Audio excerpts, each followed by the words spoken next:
నల్గొండ జిల్లా మునుగోడు మండల కేంద్ర చౌరస్తాలో తెలంగాణ ప్రభుత్వం ప్రవేశపెట్టిన ఎల్ఆర్ఎస్ రద్దు చేయాలని కోరుకుంటూ మునుగోడు మాజీ ఎమ్మెల్యే కూసుకుంట్ల ప్రభాకర్ రెడ్డి ధర్నా చేశారు। ఈ కార్యక్రమంలో మాజీ ఎమ్మెల్యే మాట్లాడుతూ కాంగ్రెస్ ప్రభుత్వం అబద్ధాలు చెప్పి అధికారంలోకి వచ్చిందని, ఇచ్చిన హామీలు నెరవేర్చకపోతే ప్రజలే బుద్ధి చెప్తారని, ఏ ఊర్లో చూసినా విద్యుత్ కోతలు ఎక్కువ అవుతున్నాయని, రైతులకు న్యాయం జరిగేటట్లది లేదని ఈ సందర్భంగా తెలిపారు। ఈ కార్యక్రమానికి బీఆర్ఎస్ మండల పార్టీ అధ్యక్షులు, ఎంపీటీసీలు, జడ్పీటీసీలు పాల్గొన్నారు।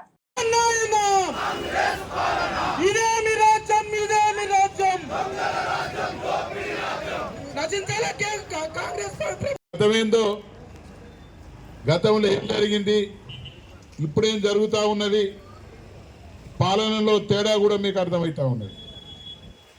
ఇలా ఎన్ని అబద్ధాలు అయితే చెప్పి ప్రభుత్వంలోకి వచ్చిర్రో ఆ రోజు ప్రజలంతా అబద్ధాలను నమ్మి మీకు ఓటేసి గెలిపించారు। కానీ ఈ అబద్ధాలుగానే మిగిలిపోకుండా ఏదైతే చెప్పిర్రో అవన్నిటిని కూడా ఒకరోజు వెనుకో ముందు మీరు అమలు చేస్తే బాగుంటుంది, ప్రజలంతా కూడా సంతోషపడతారు।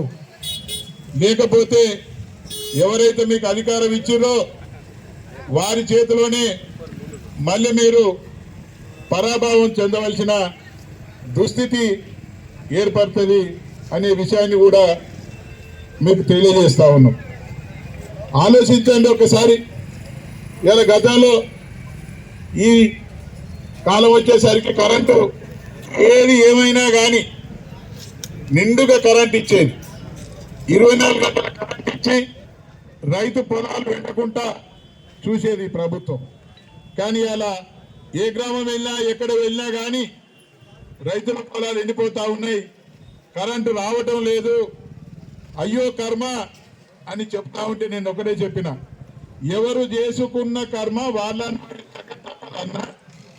మోయండి 4 రోజులు। మరి ఎన్నిసార్లు చెప్పినాం, వీళ్ళతోటి కాదు, అన్ని అబద్ధాలు ఆడతారు।